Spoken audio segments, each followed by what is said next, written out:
Hello friends, நம்ம இன்றைக்கி இந்த வீடியோவில் குண்டு மல்லிப்பூ வச்சு எப்படி அழகாக பன்னு மாதிரி ரெடி பண்ணுறதுன்னு பார்க்கலாம் ரவுண்டாக. அதுக்காக நார்மல் சைஸ் ஊசியில் ரெட்டையாக நூல் போட்டுக்காங்க, கம்மியான அளவுக்கு நூல் போட்டுக்காங்க, கம்மியான நீளத்துக்கு போட்டுக்காங்க. மல்லிகைப்பூ வந்து ஒவ்வொன்றா இந்த மாதிரி எடுத்து கோர்த்துக்கலாம் பாருங்கள்.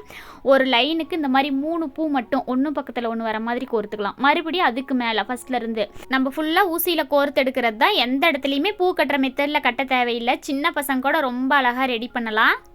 டைமிங்கும் பார்த்தீங்கன்னா ஒரு 5 நிமிஷத்துலேயே அழகாக ரெடி பண்ணிடலாம். பூவும் அதுக்கு தகுந்த மாதிரி நம்ம கையில் ஒரு கை அளவு பூ இருந்தால் போதும். இந்த மாதிரி லைனாக கோர்த்துக்கிட்டே வரலாம் பாருங்கள். 3 லைன் கோர்த்தாச்சு இல்லைங்களா? இதை அப்படியே நூலில் நகர்த்திக்கலாம் பாருங்கள். 3 லைன் கோர்த்தாச்சு. இந்த மாதிரி அவ்வளோதான். இதை அப்படியே நூலில் நகர்த்திக்கலாம். ரொம்ப அதிகமாக ஊசி ஃபுல்லாக கோர்த்து நகர்த்தக்கூடாது. அந்த மாதிரி பண்ணும்போது கசகசன்னு இருக்கிற மாதிரி இருக்கும். இந்த மாதிரி நம்ம மொட்டாக இருக்கும்போதே நம்ம கோர்த்து வச்சுக்கலாம். வெடிக்கும் போது ரொம்ப நல்லாயிருக்கும். இந்த மாதிரி வெடித்த பின்னாடி நம்ம கோர்த்துக்கலாம். இந்த மாதிரி பாருங்கள், 3 லைனாக கொஞ்சம் கொஞ்சமாக கோர்த்துக்கலாம். இந்த மாதிரி ஒரு 4 டைம் கோர்த்தோம்னா போதும் பாருங்கள். இந்த மாதிரி ஒன்று பக்கத்தில் ஒன்று வர மாதிரி கோர்த்துக்காங்க. ஏற்கனவே நம்ம இதே மெத்தடில் முல்லைப்பூ ரெடி பண்ணணும். அதுவும் ரொம்ப ரொம்ப அழகாக இருந்தது.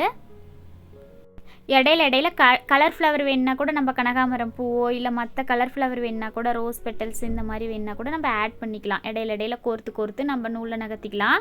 அந்த மாதிரி பண்ணும்போது நல்லாயிருக்கும். அதுவும் கலர்ஃபுல்லாக இருக்கும். இந்த மாதிரி நகர்த்தி விடும்போது பாருங்கள், கொஞ்சம் வளைச்ச மாதிரி நெருக்கி விட்டுக்காங்க. இந்த மாதிரி கொஞ்சம் வளைச்ச மாதிரி நெருக்கி விட்டுக்காங்க. ஒவ்வொரு டைமும் வளைச்ச மாதிரி நெருக்கி விட்டுக்காங்க. ஊசி வந்து சின்ன ஊசியாக இருந்தால் கூட பரவாயில்ல. கொஞ்சம் கொஞ்சமாக கோர்த்து நூலில் நகர்த்திக்கங்க. பெரிய ஊசியாக எடுத்து அது ஃபுல்லாக கோர்த்து நகர்த்தும் போது ரொம்ப கசகசன்னு இருக்கிற மாதிரி இருக்கும். அதனால் இந்த மாதிரி கம்மியாக கோர்த்து நூலில் நகர்த்திக்கங்க. நூலும் வந்து கம்மியான நீளத்துக்கு போட்டு ரெடி பண்ணிக்கலாம் பாருங்கள். இந்த மாதிரி வளைச்சி கோர்த்துக்கங்க. நம்ம எல்லா பூக்கள்லையுமே இந்த மாதிரி ரெடி பண்ணலாம். ஜாதி பூவு, முல்லைப்பூ, மல்லிகைப்பூ, கனகாமரம் எல்லா பூக்கள்லையுமே இந்த மாதிரி ரெடி பண்ணலாம். எந்த பூவில் ரெடி பண்ணோம்னாலும் ரொம்ப நல்லாயிருக்கும். நான் வந்து இன்றைக்கி மல்லிகைப்பூ வந்து கொஞ்சம் நல்லா பெரிய பூவாக எடுத்துருக்கிறேன். மொட்டை நல்லா பெருசாக இருக்குது. இதே வந்து நீங்கள் சின்ன மொட்டை எடுத்துக்கிறீங்கன்னா ஒரு லைனுக்கு 4 பூ 5 பூ கூட கோர்த்துக்கலாம். பெரும் மொட்டாக இருந்ததுன்னா இந்த மாதிரி 3 மொட்டு 4 மொட்டு கூட கோர்த்துக்கலாம். கோர்த்துட்டு இந்த மாதிரி வளைச்சி நூலில் அந்த மாதிரி காம்பு பக்கமாக திருப்பி இந்த மாதிரி கொஞ்சம் வளைச்ச மாதிரியே நெருக்கி விட்டுக்கோங்க. அவ்வளோதான். இந்த மாதிரி நெருக்கி விட்டுக்கலாம். நெருக்கி விட்டுட்டு இப்போ முடிச்சு போட்டுக்கலாம் பாருங்கள். இந்த மாதிரி நூல் எக்ஸ்ட்ரா இருக்கிற நூல்லாம் கட் பண்ணிடலாம். கட் பண்ணிவிட்டு முடிச்சு போட்டுக்கலாம் பாருங்கள். இந்த மாதிரி நல்லா அழகாக இறுக்கமாக 2 முடிச்சு 3 முடிச்சு போட்டுக்கோங்க. பூவை கசக்காமல் பார்த்து கவனமாக போட்டுக்கோங்க. அவ்வளோதான். இந்த மாதிரி 2 முடிச்சு போட்டுக்கிட்டோமா கரெக்டாக இருக்கும். ஒரு பக்கம் வந்துட்டு இந்த மாதிரி கேப் இருக்கிற மாதிரி இருக்கும். இன்னொரு பக்கம் இந்த மாதிரி ஃபுல்லாக ஃப்ளவராக பார்க்குறதுக்கு ரொம்ப அழகாக இருக்கும். பாருங்கள், ரொம்ப சூப்பராக இருக்குது. மொட்டாக இருக்கும்போது இந்த மாதிரி கோர்த்து வச்சுக்கலாம்.